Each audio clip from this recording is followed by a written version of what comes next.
Halo, selamat siang semuanya. Terima kasih sudah hadir di acara webinar pada siang hari ini. Sambil menunggu yang lain, kita dari Clockster ingin mulai dengan membuka video sedikit tentang kami, penjelasan apa itu Clockster dan fitur-fitur apa yang kita punya yang nantinya bisa untuk membantu Anda dalam melakukan administrasi HR.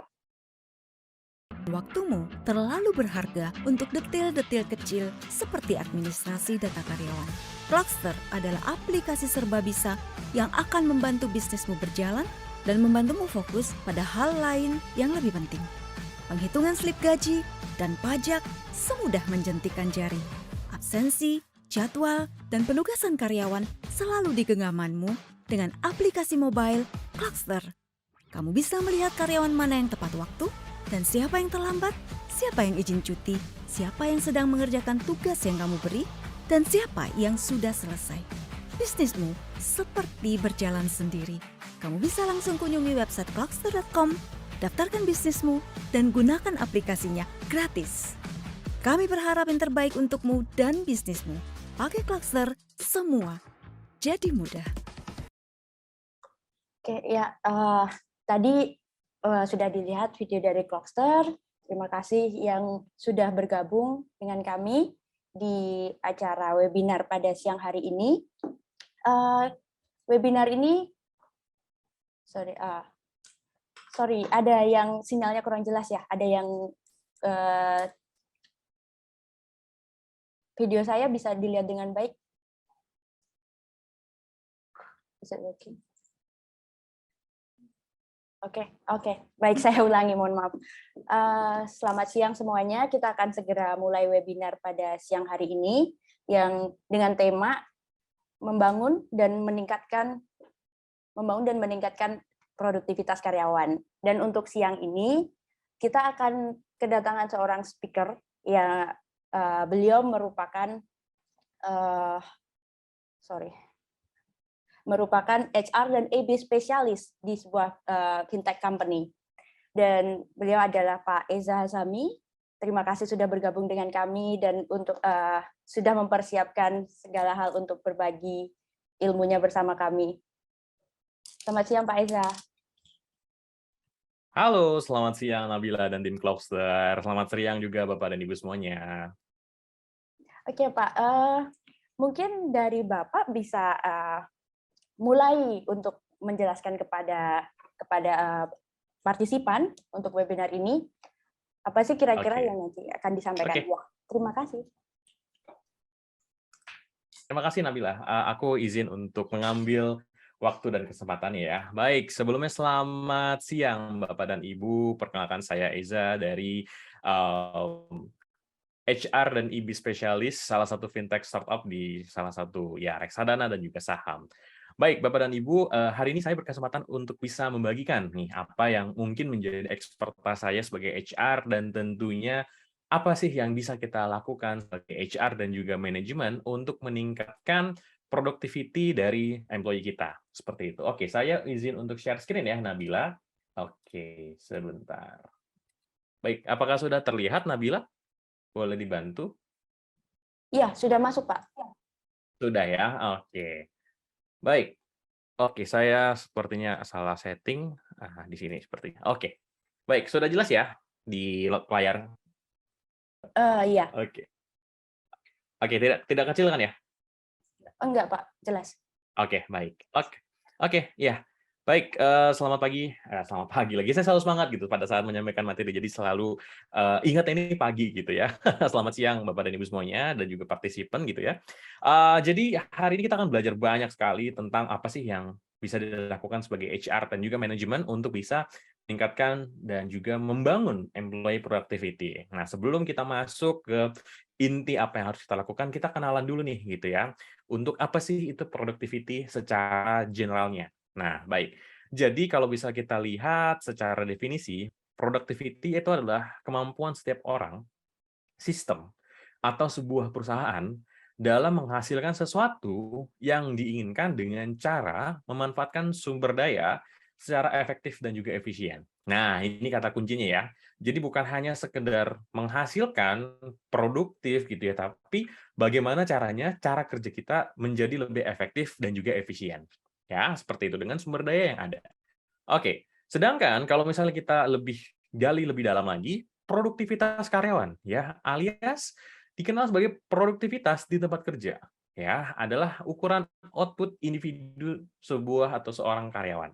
Ya, jadi karyawan itu tidak hanya bekerja setiap hari absen, setiap hari masuk, namun kita ukur juga nih, apa sih yang dikerjakan dalam sehari-hari? Apakah berarti misalnya karyawan masuk setiap hari, dikatakan produktif? Belum tentu. Apakah karyawan setiap hari mengerjakan tugas, apakah itu dibilang produktif? Belum tentu, karena ada banyak faktor yang nanti akan kita pelajari pada siang hari ini, Bapak dan Ibu sekalian. Oke, sebenarnya apa sih yang mungkin Bapak Ibu sering gitu ya, kok saya sudah memberikan gaji yang tepat, kok saya sudah membuat sistem yang baik di perusahaan saya, tapi ketika saya melihat output employee atau bahkan mungkin karyawan saya kok kerjanya malas-malasan ya, atau bisa kita bilang low productivity nih Bapak dan Ibu gitu ya. Apa sih alasannya sebenarnya? Nah, sebenarnya the main reason probably itu adalah ada di 3 poin ini Bapak dan Ibu ya. Jadi bisa dibilang workload ya, alias beban kerja, rekan-rekan. Misalnya, produktivitas karyawan mungkin kurang karena beban kerja yang kita berikan kepada karyawan. Baik itu bisa terlalu rendah atau juga terlalu leading. Nah, ini juga menjadi salah satu hal yang perlu kita perhatikan ya, di mana mungkin workload itu tidak hanya terlalu tinggi gitu ya, tapi juga terlalu rendah. Alias kita sebagai mungkin manajemen, HR gitu ya, melihat satu departemen ada yang oke, let's say mereka bagian finance gitu. Finance-nya seperti apa sih? Job desk-nya, day to day-nya seperti apa? Kemudian dengan orang yang well mungkin ada 5 atau bahkan 6, apakah setiap orang itu mengerjakan tugas yang sesuai dengan beban kerja mereka? Ada kalanya ketika mungkin finance di awal-awal pasti belum masa-masa closing, itu pasti ya masa-masa tenang ya. Cuma setelah kita lihat, oh ternyata, mereka sibuknya hanya di akhir bulan gitu, karena mungkin pembayaran dan lain-lain seperti itu ya. Namun setelah itu kita lihat juga di masa awal-awal bulan, ternyata, banyak yang tidak bisa dikerjakan atau bahkan mungkin ya bisa dibilang tidak produktif lah, seperti itu. Yang seharusnya mungkin bisa dikerjakan 3 orang, karena ini 5 orang juga cukup gitu ya, sorry 3 orang cukup, tapi sekarang jadi ada 5 orang atau 6 orang, sehingga 3 orang lainnya itu merasa ya low productivity. Itu juga menjadi salah satu, ya bisa dibilang beban kerja yang tidak efektif untuk karyawan.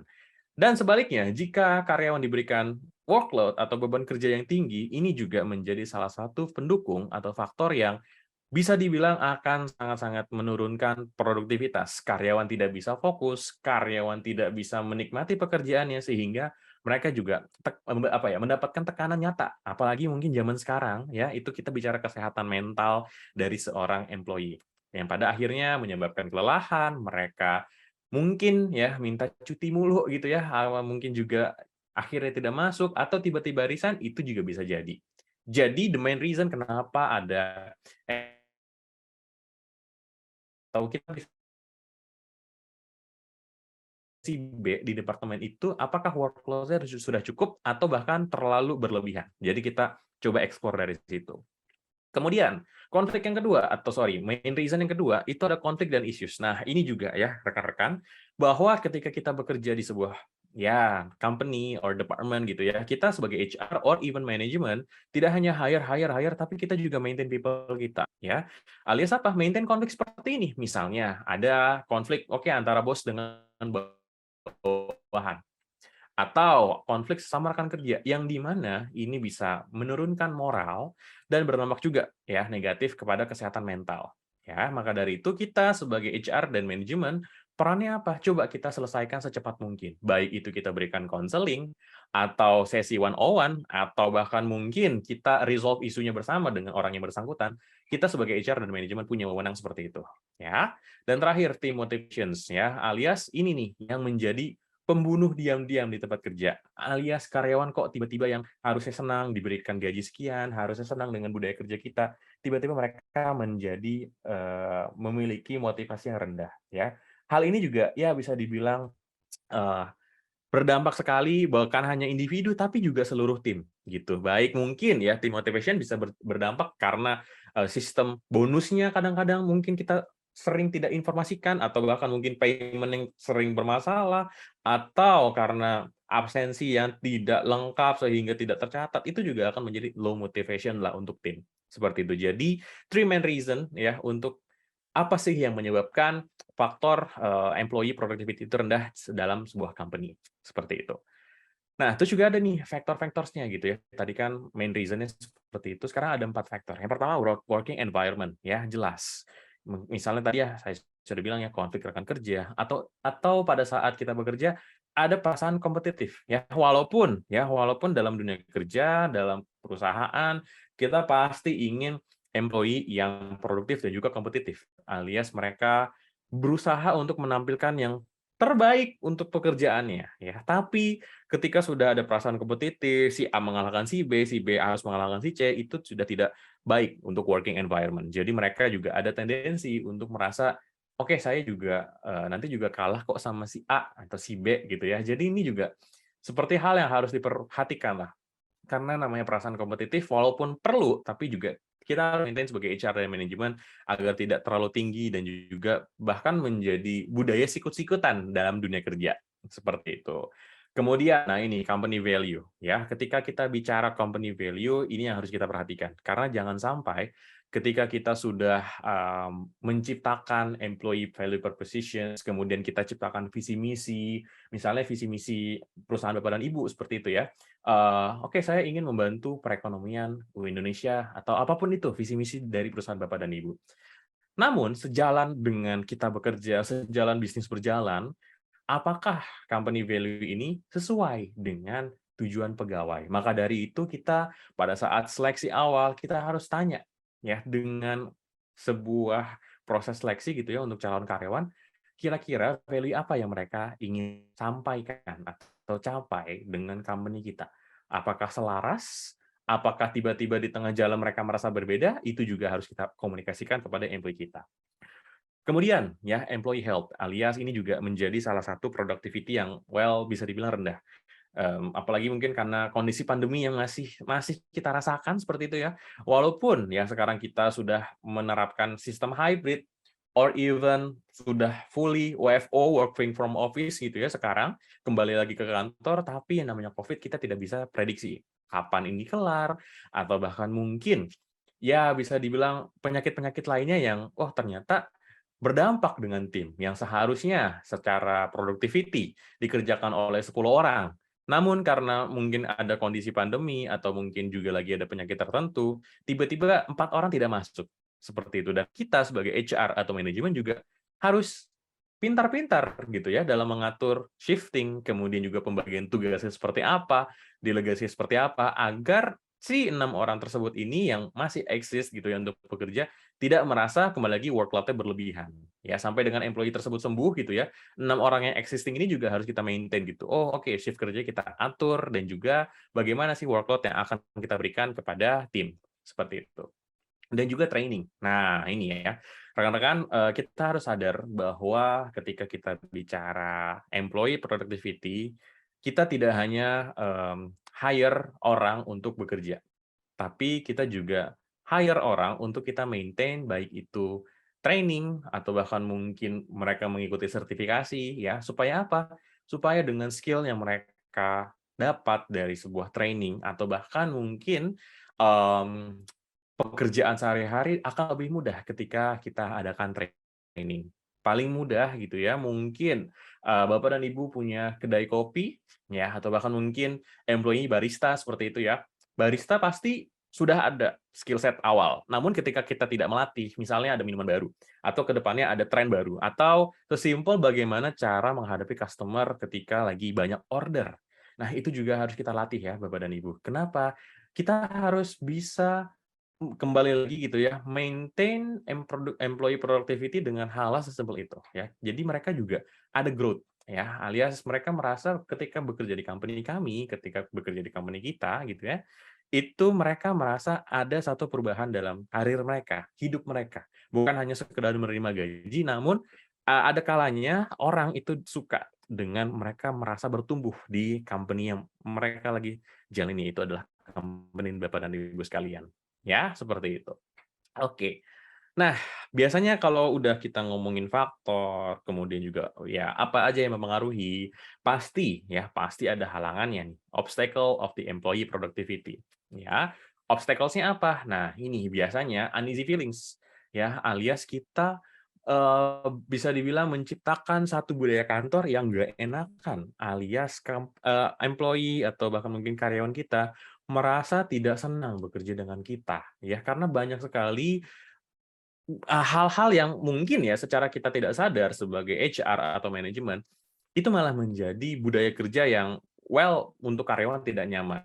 Sesimpel, oke, pada saat memberikan informasi kepada bawahan, pada saat memberikan informasi kepada karyawan, is it clear enough for they to understand gitu ya? Apakah mungkin setiap bulannya apakah ada town hall seperti itu ya? Or even mungkin ya meeting gathering bulanan yang oke, kondisi perusahaan kita seperti ini, nanti ada peraturan seperti ini, itu harus dikomunikasikan secara clear seperti itu. Jadi ketika hal tersebut tidak dilakukan, akan banyak sekali muncul perasaan yang tidak nyaman dalam bekerja, sehingga kembali lagi tidak produktif, ya. Kemudian study delegation and bureaucracy process. Nah, ini ya.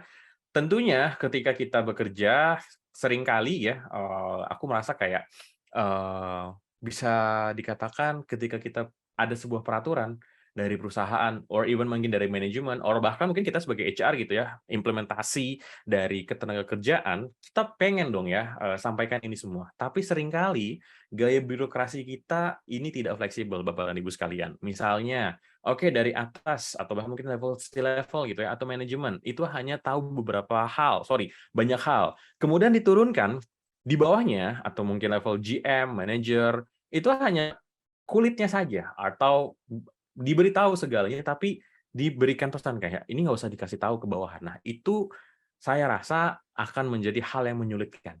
Ya, kenapa? Karena mereka tidak akan merasa menerima informasi secara full. Mereka tidak akan merasa dilibatkan untuk pengambilan keputusan dari sebuah company. Sehingga apa? Kembali lagi, kita nggak akan bisa meraih tingkat produktivitas dan kinerja yang baik ketika kita tidak berusaha memberikan mereka atau cenderung mendikte setiap langkah karyawan dengan kebijakan, peraturan, dan prosedur yang kaku. Nah, ini juga perlu diperhatikan ya Bapak dan Ibu.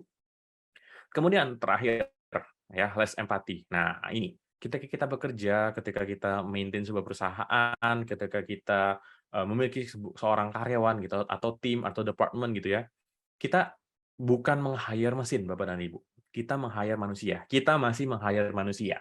Jadi yang namanya empati, perasaan dari seorang employee itu valid Bapak dan Ibu, ya.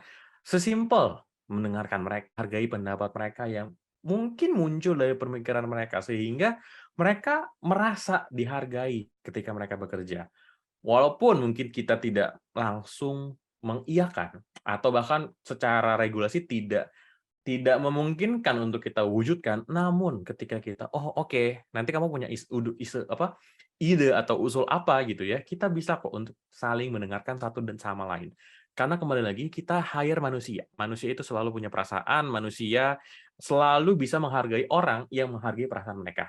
Maka dari itu sebagai HR dan manajemen, kita harus punya visi misi jelas gitu ya, bagaimana caranya memanusiakan manusia ini bukan hanya sekedar slogan dari sebuah perusahaan, bukan hanya sekedar tulisan di sebuah dinding gitu ya, tapi bagaimana dari aksi kita, ya.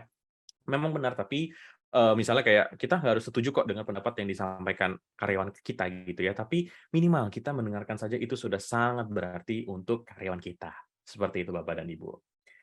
Nah, kemudian ada juga nih obstacles gitu ya, relying on old ways of technology. Nah, ini ya, biasanya ya dalam sebuah perusahaan kita pasti mengakui gitu ya. Kita kalau udah nyaman dengan cara lama dalam handle karyawan pasti pasti sangat-sangat bisa dibilang wah ini kita udah nyaman lah ngapain sih berubah gitu ya. Padahal zaman terus berubah apalagi mungkin ya di 2019-2020 transisi pandemi yang awalnya kita masih paper, pokoknya serba wet gitu ya, serba wet dokumen gitu ya. Sekarang gara-gara pandemi semuanya hampir secara garis besar dilakukan secara online. Ya, jadi kita tidak bisa mengandalkan cara lama untuk bisa beradaptasi. Apalagi kita nanti perusahaan kita akan hire Zillennials atau Gen Z, or even mungkin Centennials yang mungkin 5 atau 10 tahun lagi menjadi usia produktif, Bapak dan Ibu. Ya, jadi dengan segala sumber daya dan kekuatan yang ada pada diri manusia, itu akan jauh lebih baik dengan menggunakan teknologi. Ya, sesimpel mungkin Bapak dan Ibu pada saat absensi. Di sini siapa nih yang saya nggak tahu ya, mungkin di sini merasa kayak, oh, absensi pakai yang jegrekan aja gitu ya. Padahal kita zaman sekarang sudah menggunakan handphone seperti penggunaan Clockster untuk absensi itu sangat-sangat membantu. Ya, sesimpel, oh oke, misalnya kita pakai geotagging. Walaupun mungkin karyawan absen, mungkin misalnya di tangga atau misalnya masih di dekat perusahaan, tapi mereka absen dan mereka menunjukkan bahwa mereka sudah on time. Nah, kita juga bisa nge-track. Oh, ternyata kalau misalnya karyawan telat, itu bisa seperti itu. Tadi di awal dari Nabila dan tim Clockster sudah menyampaikan gitu ya, bahwa fitur Clockster sangat banyak, apalagi mungkin perihal absensi ya. Hanya menggunakan handphone, itu kita sudah bisa menggunakan Clockster untuk menjadi bahan recap. Oh, ternyata dalam bulan ini, misalnya si A, si B, si C, seperti itu. Ini A telat mulu nih. Nah, habis dari situ kita lakukan evaluasi setiap bulan. Kenapa ya dia telat? Kita panggil. Supaya apa? Kita mendapatkan improvement atau perbaikan dari sikap atau ya bisa dibilang kinerja dari si A tersebut. Kemudian bagaimana dengan B yang C? Oh, ternyata B dan C masuknya ini mulu nih gitu ya. Atau bahkan mungkin kita bisa nge-track gitu ya. Oh, ternyata dalam 1 bulan mereka lembur terus nih. Ada apa ya? Nah, itu juga kita bisa track Bapak dan Ibu.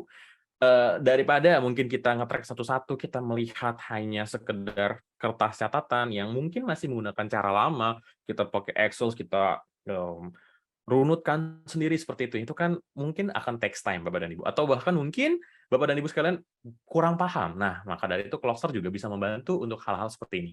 Ya. Kemudian minimum support of innovation. Nah, ini juga ya Kaizen kalau misalnya ibarat kata di industri Jepang ya. Karena namanya perusahaan atau kita punya bisnis, kita harus punya inovasi. Nah, walaupun inovasi itu kadang-kadang datang dari si level atas gitu ya, atau bahkan mungkin manajemen kita seperti itu, atau even HR gitu ya. Tapi kita juga membuka peluang ya untuk seorang karyawan bisa menyampaikan ide dan pendapat mereka. Ya, sesimpel tadi ya mungkin bisa mendengar, tapi mereka ketika punya inovasi, misalnya kita merasa penjualan kita kurang ya untuk penjualan di bulan ini ya di toko A kurang. Lalu kita lempar ide, oke kira-kira Bapak dan Ibu sekalian punya seperti apa? Untuk ke karyawan kita saja gitu ya. Kita tanya, mungkin mereka punya inovasi, itu akan sangat-sangat berharga Bapak dan Ibu. Ketimbang kita hanya melihat, oke ini kurang, mungkin kamu di sini sini sini gitu ya. Hanya mendikte, mendikte dan mendikte. Ya, alhasil itu menciptakan budaya kerja yang tidak baik, ya. Kemudian ya, kembali lagi ke value. Ya, maka dari itu kita sebagai owner, sebagai manajemen, sebagai HR harus pegang teguh bahwa value company kita tidak boleh berubah. Visi dan misi yang sudah kita tentukan di awal itu tidak boleh berubah. Ya, kenapa? Karena yang namanya kita bisnis running, along the way kita akan sangat-sangat menghadapi banyak perubahan dan mungkin akan menjadi lupa bahwa visi misi kita seharusnya A. Nah, maka dari itu semua tugas-tugas yang kita berikan kepada karyawan atau bahkan mungkin employee kita gitu ya, itu harus bisa memberikan nilai dan target yang perusahaan punya. Gitu, bukan hanya sekedar, "Oke, kamu kerjain tugas A, oke kamu kerjain tugas B," tapi kita berikan kepada karyawan. Oke, kalau misalnya kamu kerjain tugas A, berarti financial report saya beres. Financial report beres, nanti saya akan juga menjadi sebuah laporan yang mungkin akan berkontribusi dengan profit teman-teman juga, seperti itu. Jadi, berikan value dalam setiap pekerjaan employee, seperti itu, ya.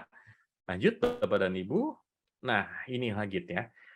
Bagaimana sih kita menciptakan ya habit yang baik untuk employee productivity gitu. Yang pertama, good time management ini jelas gitu ya. Kita berikan ya tujuan yang spesifik, realistis ya.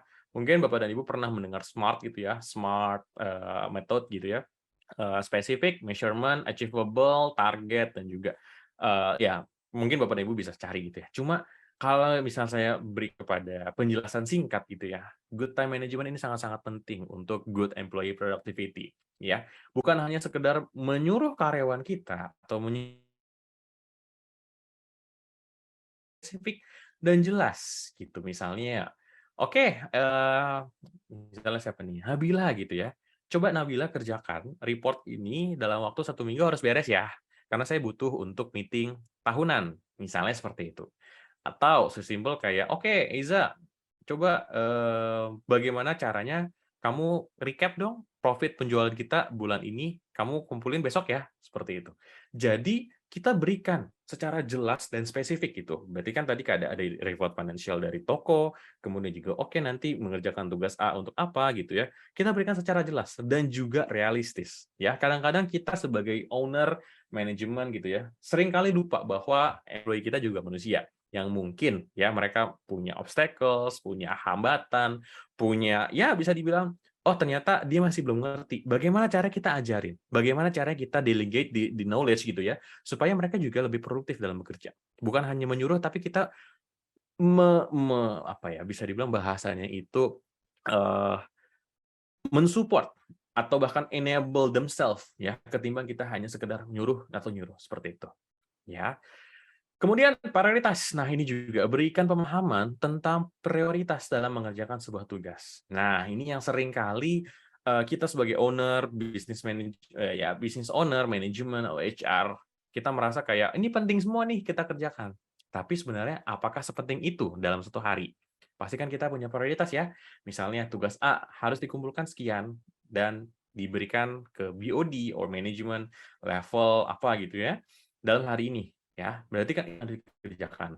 Atau tiba-tiba tugas kedua, ya berarti besok bisalah gitu ya. Atau tugas ketiga, minggu depan juga masih nggak apa-apa kok gitu. Jadi berikan pemahaman tentang prioritas. Jangan sampai employee kita mengerjakan 3 hal yang bersamaan, dan mungkin kita sebagai business owner, manajemen HR, mintanya beres hari itu juga. Yang sebenarnya itu kembalikan lagi ya, tidak realistis. Karena mungkin Bapak dan Ibu pernah mendengar ya, manusia itu bisa multitasking, karyawan harus bisa multitasking, which is not true, ya. Alias kita sebagai manusia, otaknya hanya bisa terfokus dengan satu pekerjaan. Nah, maka dari itu kita sebagai business owner yang wise, atau bahkan manajemen atau HR yang bijak gitu ya, kita harus bisa memberikan pengertian. Kamu nggak apa-apa, besok-besok masih bisa kok ngerjain ini, tapi fokusin ini dulu. Nah, dari situ kita berikan pemahaman. Prioritasnya dalam ngerjain tugas ini dulu. Ya, kita lihat timeline-nya seperti apa. Kemudian high quality of work. Nah, ini juga masih bersinggungan dengan training ya tadi ya Bapak Ibu ya. Berikan pelatihan biar karyawan bisa ngasih hasil yang terbaik buat pekerjaannya. Bukan hanya sekedar seminar motivasi atau bahkan mungkin kayak apa gitu ya, tapi kita berikan juga bahwa pemahaman ya, bahwa kita juga bisa berikan pelatihan kok.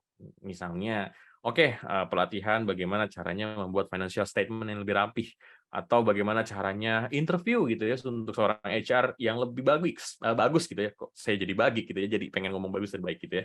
Bagus gitu ya. Atau bahkan gimana caranya seorang HRBP bisa mengcombine struktur organisasi yang lebih agile lagi, yang lebih firm lagi supaya organisasi lebih mantap lagi. Seperti itu.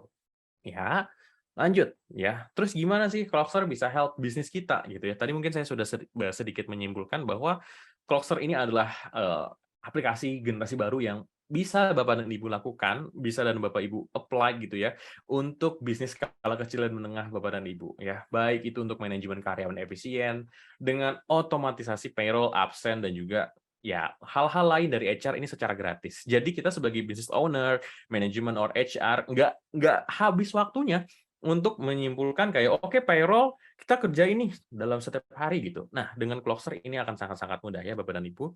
Salah satunya absensi. Nah, ini absensi kita tidak mungkin kita mantau setiap hari karyawan kita masuk kantor gitu ya. Itu tidak bisa kita lakukan setiap hari setiap jam. Pasti akan kita mengerjakan fokus hal lainnya seperti itu. Maka dari itu biarin nih Clockster yang memaintain itu semua. Baik itu mungkin dari absensi keterlambatan, ini tepat waktu, atau bahkan mungkin dia tiba-tiba ngomong gitu, nggak hadir, nggak kerja gitu ya. Itu bisa kita track dan kita bisa bikin recap setiap bulan. Terus juga komunikasi bisnis. Nah, ini ya yang jadi penting ya Bapak dan Ibu. Seringkali kita mencampur urusan WhatsApp dan pekerjaan pribadi, urusan WhatsApp di akun pribadi dan pekerjaan itu dalam satu platform, ya. Nah, mungkin yang saya bisa bilang adalah ketika kita bekerja, coba dipisahkan mana yang untuk personal, mana yang untuk pekerjaan. Jadi Clockster ini bisa menjadi aplikasi untuk komunikasi bisnis. Salah satunya mungkin bisa telepon, kemudian juga chat, atau bahkan mungkin sesimpel menginformasikan ada pemberitahuan. Di Clockster ini semua bisa. Ya, kenapa WhatsApp mungkin masih bisa gitu ya. Cuma seringkali urusan pribadi tercampur di sana Bapak dan Ibu, sehingga tidak efektif. Nah, maka dari itu kita perlu Clockster nih, untuk bisa apa? Kita menciptakan komunikasi bisnis yang efektif, ya hanya di Clockster saja gitu loh. Ketika sudah beres jam kerja, selesai jam kerja, kita bisa melanjutkan kehidupan pribadi kita di personal sosmed kita. Seperti itu. Kemudian juga ada pengelolaan tugas. Misalnya, Bapak dan Ibu punya target gitu ya, misalnya Megawati atau Ihsan atau siapapun gitu ya di perusahaan Bapak dan Ibu, kita memberikan tugas. Oke, ini si A, si B, si C harus kelar sekian, harus beres sekian dalam minggu ini. Itu bisa di-cluster Bapak dan Ibu. Dan juga payroll. Nah, ini ya, payroll seringkali menjadi salah satu momok yang menakutkan, apalagi mungkin untuk bisnis kecil gitu ya. Kadang-kadang harus ngitungin berapa pajaknya, harus ngitungin berapa BPJS-nya gitu ya. Dah, tenang, ini semuanya sudah bisa dilakukan cluster secara otomatis. Jadi Bapak dan Ibu punya waktu untuk mengerjakan hal lain ketimbang mungkin ya mungkin 1 hari gitu ya, fokus hanya mengerjakan penggajian, dan itu sudah otomatis melalui aplikasi Clockster. Dan juga jadwal kerja shift. Nah, ini yang juga penting ya. Seringkali kita merasa kayak, kamu kan udah harusnya masuk jam sekian gitu, kok kamu masuk lagi jam segini gitu. Nah, dengan Clockster itu akan lebih terorganize dan kita bisa sekali lagi melihat recap-nya di sebuah aplikasi kata gitu. Ya, intinya Clockster semua jadi mudah untuk urusan HR. Nah, kemudian ini nih yang paling, menjadi momok yang, mungkin akan jadi bahasan utama gitu ya. Gimana sih caranya HR dan manajemen involve buat improve employee productivity? Apakah naikin gaji? Ini biasanya sering kali gitu ya. Wah, untuk bisa karyawan lebih produktif, kita naikin gaji aja gitu. Atau bahkan kasih bonus aja gitu. Which is mungkin setengah benar, tapi setengah juga tidak Bapak dan Ibu. Karena ketika kita naikin gaji, ada loh case di mana, eee, employee atau seorang karyawan, percuma punya gaji besar, percuma mungkin dapat bonus yang tinggi gitu ya, namun mereka tidak merasa kerjanya efisien. Atau bahkan mungkin bad, employee value, atau mungkin bad ya bisa bilang employer, working culture, seperti itu. Jadi kita sebagai HR, manajemen, business owner seperti itu ya, kita punya peran loh untuk bisa meningkatkan employee productivity. Caranya seperti apa? Nah, ini, communicate clear goals and instructions ya. Jadi bagaimana caranya menciptakan komunikasi yang efektif untuk setiap harinya kepada karyawan? Ya, baik itu mungkin Bapak dan Ibu manajer atau bahkan ke karyawannya gitu ya. Ini penting sekali untuk bisnis atau bukan individual. Ya, jadi kita bikin tuh setiap informasi, setiap perubahan sistem, setiap apapun yang terjadi di sebuah bisnis kita, kita bisa mengkomunikasikan secara clear dan punya goals yang jelas untuk karyawan kita. Yang kedua, gitu ya. Ini sebagai bos manajemen HR, jangan pernah micromanage, alias kita tidak perlu kok mantau setiap hari pekerjaan karyawan kita.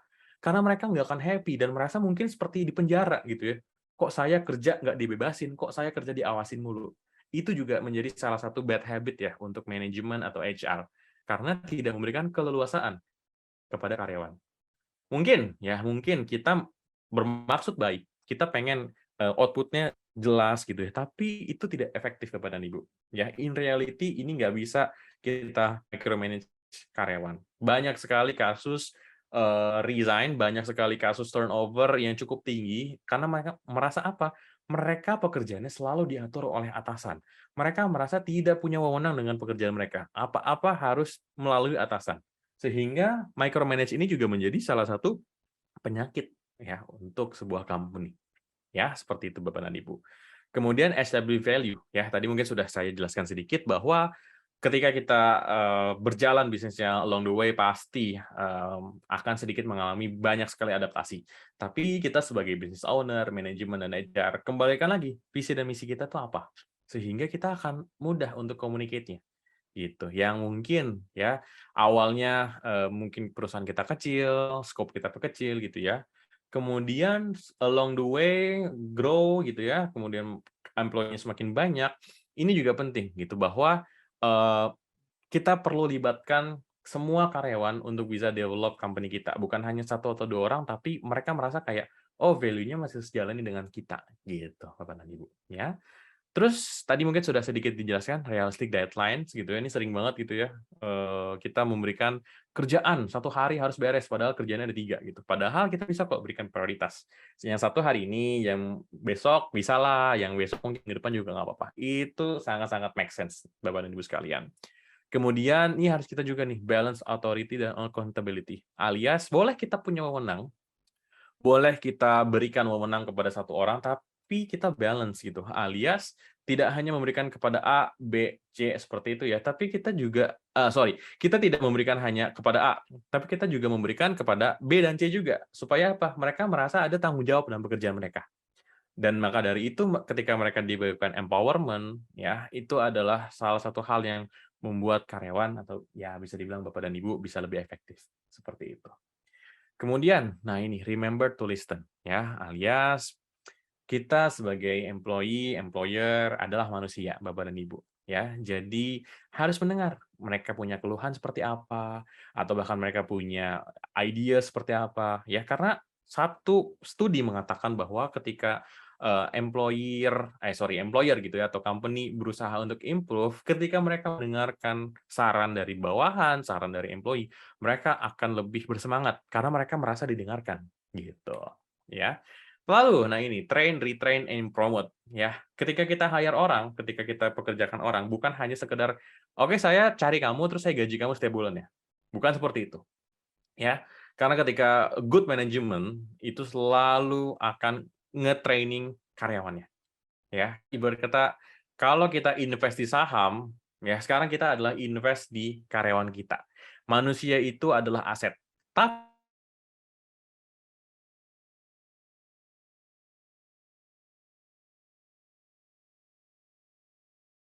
oke, misalnya kita hire awalnya junior level, tapi gimana caranya kita invest daripada kita cari orang baru yang mungkin belum cocok, belum tahu tentang company kita, yang mungkin ya bisa dibilang nggak sesuai skills-nya, kenapa kita nggak training aja yang dari level junior? Nanti ketika grow, kita akan promote, promote, dan promote. Seperti itu. Ibarat kata kita sudah menciptakan career leaders, bukan hanya sekedar hire, hire, hire gitu ya, tapi kita bagaimana caranya maintain agar si karyawan ini juga punya jenjang karir yang jelas. Nah, kemudian juga manage growth. Ya, seringkali ketika kita bekerja di sebuah departemen itu kita lupa bahwa setiap orang punya tujuannya masing-masing dalam bekerja. Misalnya, oke saya waktu 5 orang tim saya gitu ya, saya masih bisa maintain growth mereka. Oh, yang harusnya dari A nih nggak bisa ngerjain Excel gitu ya, saya ajarin, oh ternyata sudah bisa nih menggunakan pivot table. Or even yang dulu misalnya nggak bisa jualan sama orang, sekarang udah bisa jualan. Nah, as the company grows gitu ya, kita kan akan lebih banyak sekali gitu ya. Nah, maka dari itu kita penting untuk menciptakan sesi ya di mana akan lebih challenging untuk manage growth. Nah, tapi itu masih bisa kita lakukan ya dengan maintain komunikasi kepada employee seperti itu. Nah, yang terakhir nih, yang terakhir sebagai HR, manajemen, business owner, ketika bisnis kita baik, ketika profit kita tercapai, ketika target kita mulus gitu ya, kita harus celebrate the success. Sesimpel makan-makan besar setiap bulan atau bahkan mungkin setiap profit tercapai. Itu akan sangat-sangat berpengaruh dengan employee. Mereka akan merasa di-recognize, mereka akan merasa, oh ternyata hasil kerja keras kita dihargai oleh bos, hasil kerja keras kita dihargai oleh manajemen, ya, dan akan menjadi sebuah company milestones, ya.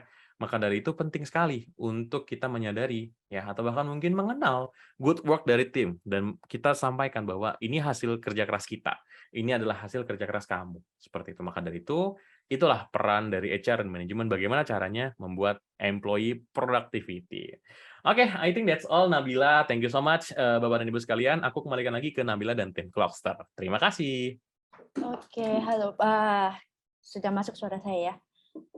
Oke. Oke, terima kasih Pak Iza atas penyampaiannya. Yang bisa kita tangkap tadi ada beberapa faktor yang mempengaruhi produktivitas karyawan dan juga ada beberapa hambatan dalam menjaga produktivitas dan membangun produktivitas ini. Tapi dari Pak Iza tadi udah kasih 9 cara untuk meningkatkan produktivitas karyawan. Contohnya tadi yang perlu di-highlight kayaknya jangan micromanage, ada komunikasi seperti itu ya Pak. Oke, dan untuk peserta yang memiliki pertanyaan dipersilahkan untuk menyampaikan kepada kami. Dan seperti yang sudah kami sampaikan bahwa hari ini kita ada giveaway. Giveaway ini akan diberikan kepada peserta yang paling aktif begitu. Sebelum memulai sesi pertanyaan, saya ada sedikit pengumuman dari Clockster bahwa selama ini mungkin kita udah tahu kalau Clockster memiliki paket gratis untuk maksimal 100 karyawan. Namun nanti pada mulai tanggal 1 Juli 2022 kita akan merubahnya menjadi gratis hanya hingga 30 karyawan saja. Sehingga bagi Bapak Ibu yang belum terdaftar di Clockster, silahkan untuk segera mendaftar sebelum tanggal 1 Juli agar bisa mendapatkan gratis yang 100 paket untuk 100 karyawan seperti itu. Lalu yang lain silahkan masukkan pertanyaan dan mungkin kita bisa mulai membaca pertanyaan yang sudah masuk dari Kagawa Nagasaki. Pertanyaan adalah pada sistem payroll sendiri untuk HRD harus memastikan penggajian harus tepat waktu sesuai tanggal. Dikarenakan ada tanggal merah, hari libur, kemungkinan gaji terlambat. Apakah ada efisiensi ketepatan penggajian akan sesuai apabila menggunakan aplikasi Clockster, sehingga efisiensi dan ketepatan waktu dalam penggajian tidak terhambat. Ini sepertinya pertanyaan untuk tim Clockster ya. Jadi di Clockster sendiri, karena dari sistem penjadwalan hingga absensi itu sudah terhubung, maka Bapak dan Ibu akan mendapatkan data yang sudah bersih. Jadi tidak perlu melakukan tarik absensi setiap bulan begitu. Dan karena sudah memiliki data ini, Bapak dan Ibu akan dengan mudah menghitung gaji karyawan karena sudah ada keterangan mulai berapa kali terlambat, berapa kali dapat denda seperti itu ya. Biasanya kan kalau terlambat ada denda. Dan juga sudah ada perhitungan lembur dan sebagainya, sehingga Bapak dan Ibu misalkan penggajiannya masih manual bisa langsung menghitung dengan cara biasanya, atau kalau sudah menggunakan Clockster untuk payroll sekalian bisa langsung sudah keluar berapa nominal gaji masing-masing karyawan seperti itu. Jadi ketika pada tanggal gajian Bapak dan Ibu tidak perlu lagi untuk menghitung secara manual atau kerepotan untuk tarik absen karena itu memakan waktu ya. Sehingga akan membantu efektivitas dari penghitungan absensi dan gaji itu sendiri, begitu. Lalu dari Hidena Kata, saya pikir juga penting untuk membuat karyawan merasa bahwa mereka adalah bagian dari visi misi perusahaan, bahwa setiap keputusan yang diambil akhirnya adalah bagian dari tujuan akhir secara keseluruhan. Kayaknya ini bisa ditanggapi nih Pak Eza. Ya, oke, baik. Iya, betul. Menurut Pak Hideni Kata ya, memang setiap keputusan baik itu dari business management owner seperti itu ya, memang perlu sekali peran bahwa kita menyampaikan kepada karyawan. Jadi kita tidak membuat tim kita, karyawan kita merasa ditinggalkan atau bahkan merasa tidak berpengaruh untuk pendapat ya. Karena kembali lagi ketika kita memiliki sebuah perusahaan, kita harus bisa selalu involve our employee. Ketika mereka merasa di-involve, mereka akan lebih more likely to loyal, more likely to adapt with changes dan akan selalu bertahan dengan apapun kondisi perusahaannya. Karena mereka merasa dihargai untuk setiap perasaan, keputusan dan juga pembicaraan bisnis ke depannya seperti itu. Karena kembali lagi our employee is our part juga gitu. Jadi salah satu dari bagian perusahaan. Jadi jangan dilupakan juga seperti itu. Ini. Baik, terima kasih Pak Eza. Oke, yang lainnya silahkan untuk pertanyaannya karena nanti bagi yang paling aktif akan mendapatkan giveaway berupa saldo OVO atau GoPay sesuai dengan keinginan yang Bapak dan Ibu bisa pilih begitu ya. Kita bisa lanjut ke pertanyaan berikutnya. Apakah Clockster sudah ada klien dari perusahaan outsourcing di mana karyawan berjumlah ribuan, jadwal kerja shift yang banyak dan turnover karyawan juga bisa dibilang abnormal? Oke, gimana ini? Mungkin bisa dibantu dari tim sel?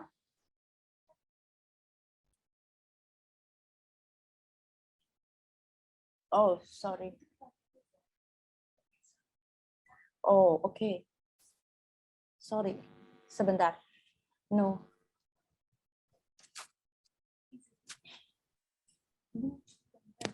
Bukan.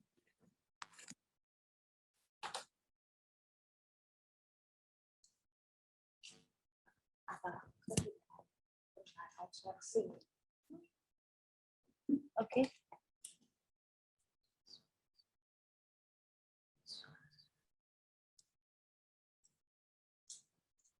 Oh, sorry. Oh, yang sebelumnya aja Pak ya. Bagaimana menyikapi jika kita sudah berikan pelatihan kepada karyawan secara intens, tapi karyawan tersebut terlihat tidak ada perkembangan, bahkan tidak ada perubahan. Pak Eza boleh bantu jawab? Oke, baik. Terima kasih Nabila dan tim Clockster. Jadi Pak Andi, ketika ya, tapi karyawan kok nggak ada improvement. Nah, ini uh, fungsi HR atau bahkan mungkin kita sebagai business owner or even manager gitu ya, kita kenali dulu, pahami akar masalahnya itu penyebabnya seperti apa. Is it because the personal reasons akhirnya mereka tidak bisa improve, atau bahkan mungkin ada beberapa kondisi yang ternyata memberatkan mereka untuk bisa membuat performance lebih jauh lagi seperti itu. Jadi kita kenali dulu.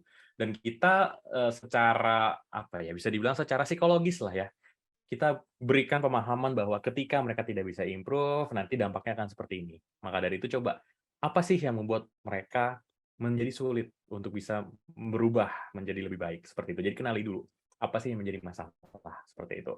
Kemudian setelah kita tahu masalahnya mungkin karena ada masalah keluarga, personal reasons, seperti itu ya, kita jelasin ekspektasi kita sebagai bos, ekspektasi kita sebagai HR, ekspektasi kita sebagai manajemen, kamu tuh harus seperti ini. Misalnya, tim data engineer atau tim sales paling mudah gitu ya. Tim sales, kok kamu nggak bisa ini ya gitu. Padahal kan kita pengen growth-nya seperti ini untuk tahun ini.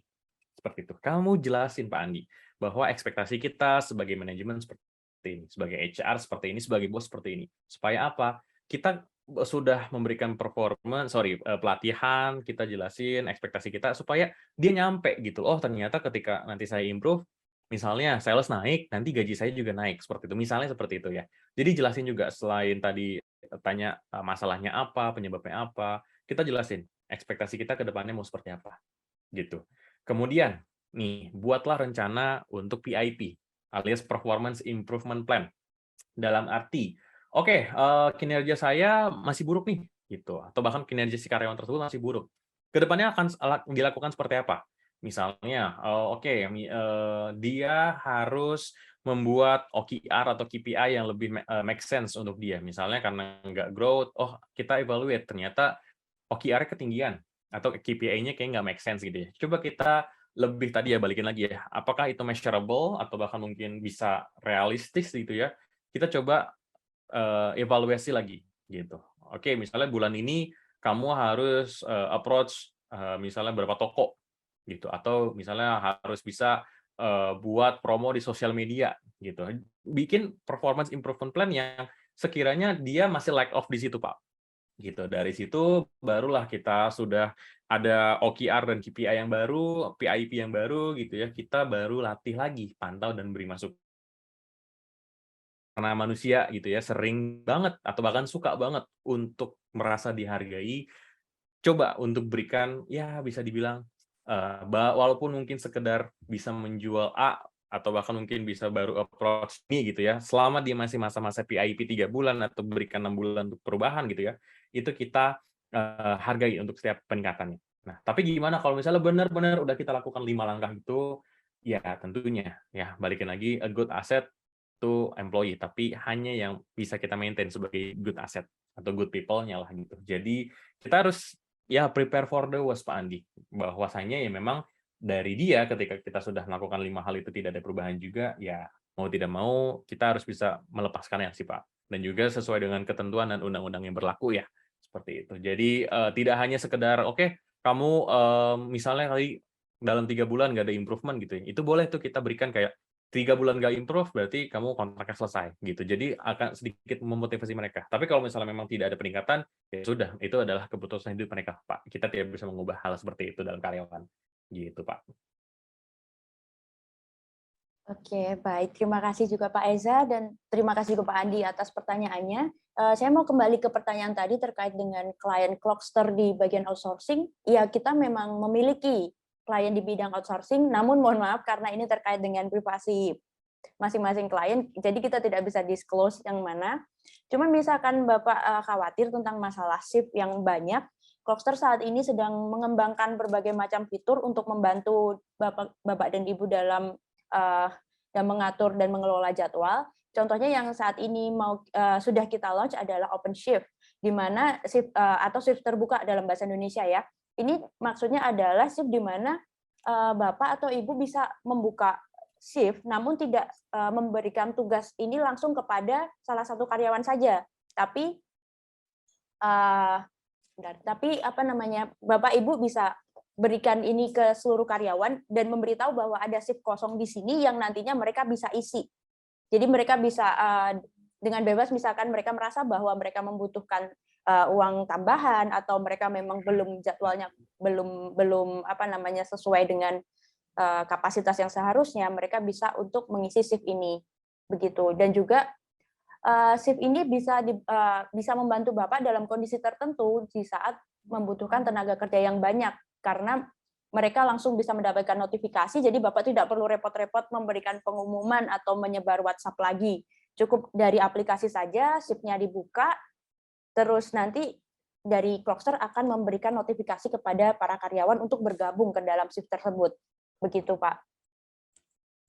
Dan kedepannya kita juga akan memiliki multiple shift, di mana satu orang bisa punya lebih dari satu shift dalam satu hari, karena tidak semua perusahaan 8 jam ini selalu beruntutan ya, ada kalanya mungkin masuk 4 jam di pagi hari, terus nanti malamnya shift lagi, begitu Pak. Jadi kita juga ke depannya, misalkan nanti ada masukan lagi dari Bapak dan Ibu HR, dipersilahkan, kita sangat terbuka, karena kita ingin agar Clockster ini bisa membantu Bapak dan Ibu secara maksimal, jadi feedback dari Bapak dan Ibu ini sangat berharga bagi kami.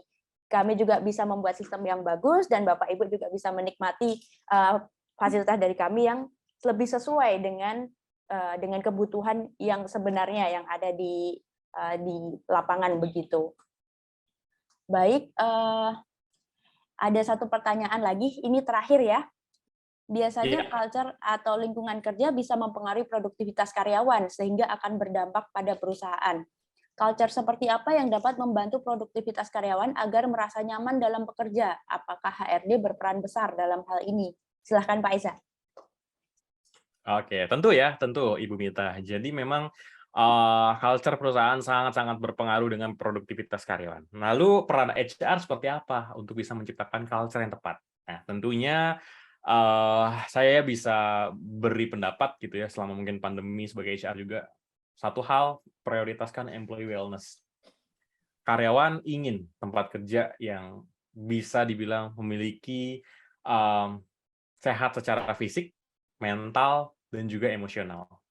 Jadi kesehatan karyawan gitu ya, atau bahkan mungkin kebahagiaan ya, kesehatan lah gitu ya, itu menentukan kebahagiaan dan produktivitas mereka. Sesimpel penerapan protokol kesehatan pada saat kita masih pandemi seperti ini. Atau bagaimana caranya kita menyediakan fasilitas pendukung untuk karyawan yang misalnya terkena gejala COVID.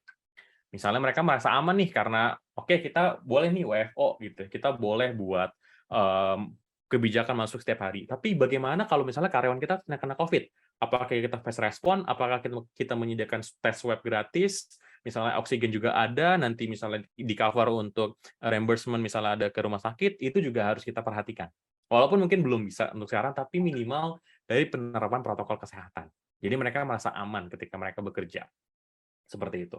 Atau kalau misalnya kita WFH, kita bisa nih memberikan fasilitas konseling. Wah, ini lagi rame nih Ibu Mita gitu ya. Untuk Ibu Mita dan mungkin Bapak dan Ibu HR lainnya, ini sangat rame. Mental health itu lagi bisa dibilang seksi nih di dunia kerja sekarang. Bagaimana caranya membuat karyawan itu nyaman bekerja dengan kita ketika mereka ada konflik, kita bisa konseling ke psikolog gitu ya. Itu bisa banget ya Ibu Mita, seperti itu. Jadi wellness perhati. Kemudian juga kita harus bisa memberikan jaminan bahwa budaya kerja kita itu work-life balance. Bagaimana sesimpel tadi ya, Clockster membedakan antara personal chat dengan juga business chat. Ya, hanya di Clockster nih ngomongin kerjaan, tapi di WhatsApp boleh nih ngomongin yang lain. Seperti itu. Jadi sesimpel work-life balance seperti itu. Dan juga ketika bekerja di kantor, promosikan juga nih bahwa oke, kita masuk jam 7, oke kita masuk jam 8. Tapi kita benar-benar ketika sudah jam kerja tidak ada, jam 6 sore, jam 7 sore pulang, then itu udah the end of the world gitu. Jadi kita tidak menghubungi lagi, kita tidak mungkin bicara tentang pekerjaan lagi, kecuali hal yang urgent ya Bapak dan Ibu, seperti itu. Jadi promosikan work life balance. Kemudian tadi ya mungkin sedikit gimana cara kita appreciate, gimana kita mendengarkan karyawan kita, itu akan lebih make sense ketimbang kita hanya menaikkan oke gaji tapi sebenarnya mereka nggak happy dengan gaji mereka. Seperti itu. Jadi budaya kerja yang baik adalah tadi promosikan work life balance, fasilitasi untuk employee wellness mereka, dan juga gimana caranya kita mengembangkan dan budaya itu apresiasi dan mendengarkan dari employee kita. Seperti itu Ibu Mita dan rekan HR lainnya.